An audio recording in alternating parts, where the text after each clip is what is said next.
राम राम। आप सभी के अंदर विराजमान मेरे परम पिता परमात्मा को मेरा कोटि कोटि नमन। आज हम बात करेंगे कि हमारे शरीर में मन और आत्मा एक साथ रहते हुए भी अलग अलग कैसे हैं। एक पूरब है तो दूसरा पश्चिम है, यानी एक संसार की तरफ भागता है तो दूसरा परमात्मा की प्राप्ति चाहता है। तो हमारा आज का विषय है मन आत्मा। क्या आपने कभी अपने अंदर मन और आत्मा की बातचीत सुनी है?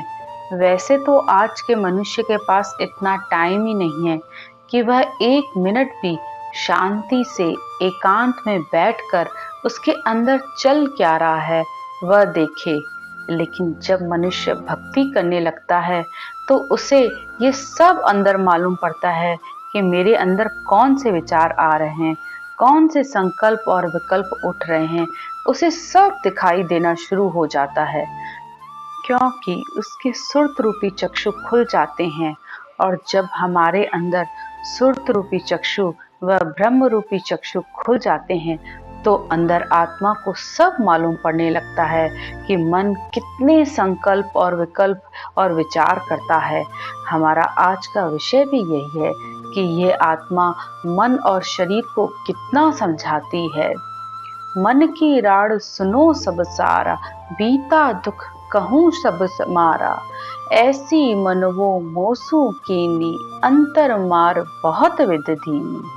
आत्मा मन के दुखों का वर्णन कर रही है कि इस मन ने मुझे बहुत दुखों से घेर रखा है। संसार के वश होकर ये मन सारी शुद्धि बुद्धि भूल गया जाता है। आंखों से देखकर मन कई तरह के संकल्प और विकल्प करता रहता है, बुरे विचार मन में लाता है। आत्मा कहती है कि मन को बहुत समझाने की कोशिश करती हूँ, लेकिन ये मन मेरी बात बिल्कुल नहीं मानता है। हर समय पांचों इंद्रियों के भोगों का विचार ही करता रहता है। अगर इसकी बात नहीं मानती हूँ तो मन कहता है कि अगर ऐसा नहीं किया तो संसार में कैसे काम चलेगा। वह हर समय मुझे डराता रहता है। मन मर्यादा को भी नहीं मानता है।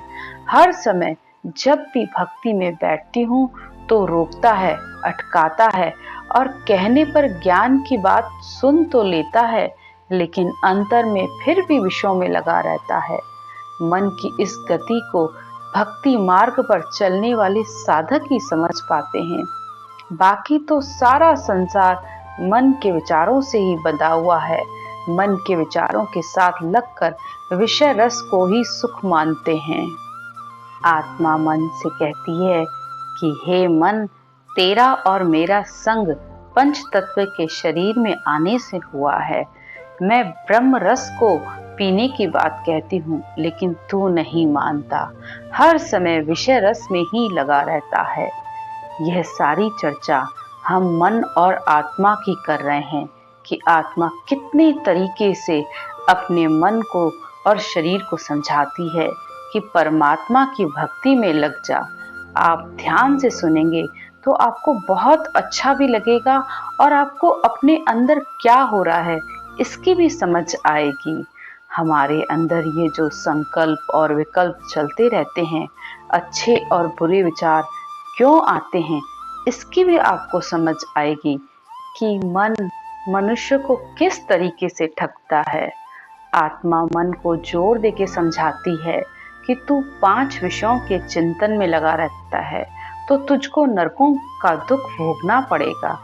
अच्छे ज्ञान को सुनकर मन डरता भी है तो भी ज्ञान और ध्यान को छोड़कर फिर स्वार्थ से प्रेम करने लग जाता है। मन दे कहे आगली किणने, अवखंड सो मेरी। आगे जाए देख कुण आयो, बात न मानो तेरी। मन और देह यानी मन और शरीर आत्मा से कहते हैं कि आगे की बात किसके काम आती है, यानी अभी जो दिख रहा है वही सच है। आगे जाकर कौन देखकर आया है, इसलिए मैं तेरी बात को नहीं मानता।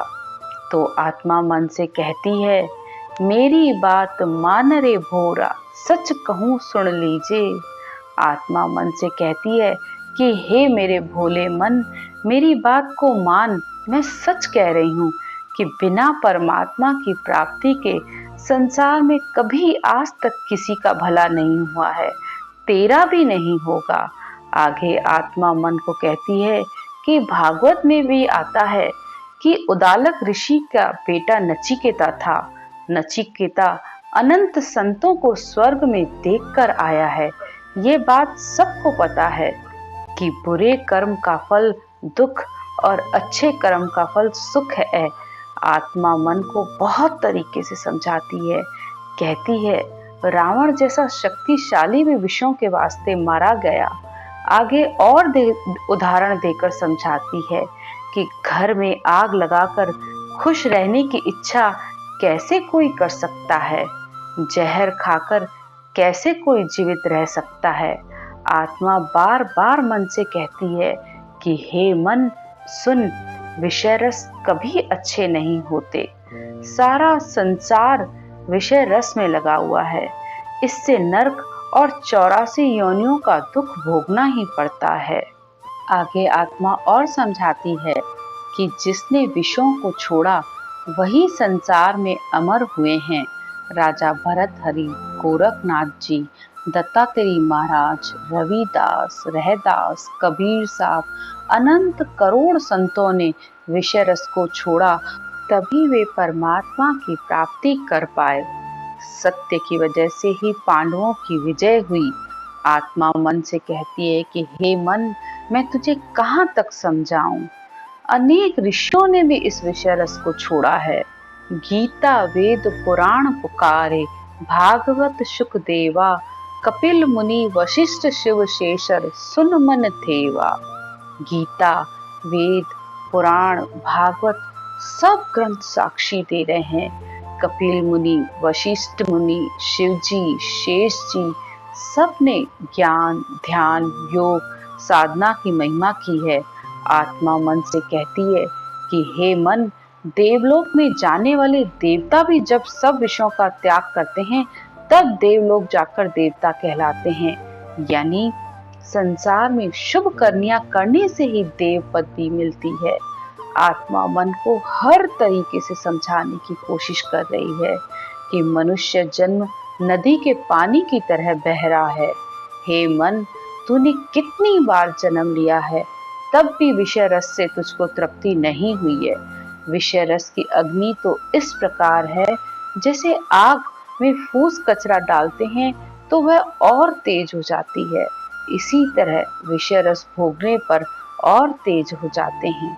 और अंत में आत्मा मन से कहती है कि हे मन, मैंने तुझे इतना ज्ञान सुनाया है, क्या तुझे वह समझ में आया, अच्छा लगा? इतनी देर सुनते सुनते हो गई है। हे मन, तूने मौन क्यों धारण कर रखा है? कुछ तो जवाब दे। बोले बिना कैसे मालूम पड़ेगा कि तुझे ये ज्ञान समझ में आया भी कि नहीं। हे मन, मैं अनंत जन्मों से तेरे साथ रही, जैसी तेरी इच्छा हुई वैसे सारे मैंने कार्य किए, जैसे तूने कहा मैं उसी अनुसार चली। लेकिन मैं तुझसे अब अलग हो गई हूँ, क्योंकि मैं अब परमात्मा प्राप्ति के रास्ते पर चलूंगी। अब मैं तेरे कहने पर नहीं चलूंगी। अब मैंने गुरु ज्ञान धारण कर लिया है। मन इतनी देर से तो आत्मा की इतनी सारी बातें सुन रहा था, उसे अब थोड़ा बुरा लगता है, तो वह आत्मा से कहता है कि संसार में ऐसा कौन है जो मुझे वश में कर सके। मन कहता है कि मैंने सब देवताओं, अवतारों, मनुष्यों सबको बस में कर रखा है। संसार में शरीर धारण जो भी करता है उसे मेरे अनुसार ही चलना पड़ता है। मन आत्मा को अपनी ताकत बताकर बहुत तरीके से डराता है। इसकी चर्चा अगले पाठ में करेंगे कि मन आत्मा को अपनी फौजें बताता है, अपने दल बताता है।